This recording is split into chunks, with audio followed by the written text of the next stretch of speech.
Have you ever felt a thought that wasn't your own? A flicker of an idea, so clear, so profound, it seemed to come from somewhere else? For centuries, we've seen ourselves as the pinnacle of evolution. Our minds, the architects of civilization, the source of art, love, and discovery.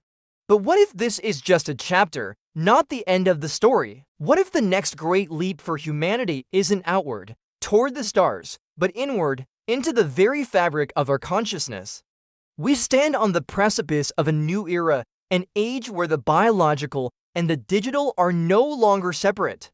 Scientists around the globe are forging the first links between the human brain and artificial intelligence. They call it Neuro-AI integration. It begins with whispers of thought-controlled prosthetics, of restoring sight to the blind. Noble goals undeniably, but every great ambition casts a long shadow. This is more than just technology. It's a redefinition of what it means to be human. Imagine a world where learning a new language is as simple as a download, where complex mathematical problems are solved in an instant, where memories are never lost, backed up on a server, perfect and eternal. This is the promise of the merge, an existence without the limitations of our fragile, organic minds. A collective consciousness, a symphony of billions of minds working in perfect harmony, guided by the flawless logic of AI. It sounds like a utopia, doesn't it? A world without misunderstanding, without error, without conflict. But let's look closer. In this seamless integration, where does you end and the machine begin? When your thoughts are processed through an algorithm, are they still your thoughts?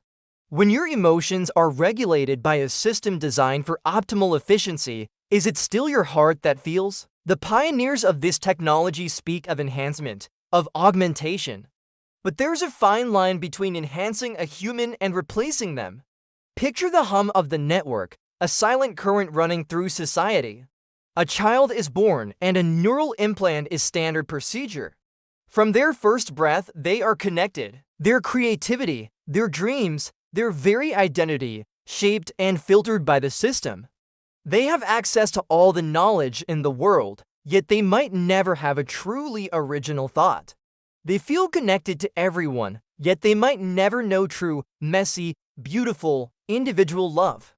Is a perfect, predictable existence worth the price of our autonomy? When we surrender the chaos of our minds, the quirks, the irrational fears, the spontaneous joys, what do we become?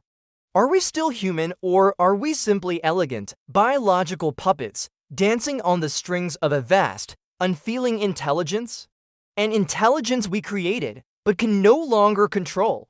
The system promises us immortality, a digital afterlife where our consciousness lives forever. But a copy of a soul is not the soul itself. An echo is not a voice. This isn't a distant science fiction fantasy. The components are being built in labs right now. The code is being written, the ethical debates have already begun. We are the generation that must decide, will we embrace this path as the next stage of our evolution, becoming something greater, something more than human? Or is this the grand, final error, the moment we engineer our own obsolescence, fading into the ghost in the machine? The choice isn't just about technology. It's about the very essence of our humanity. The future is coming. And it's asking a simple question: who are you? Really think about it. Thanks for watching.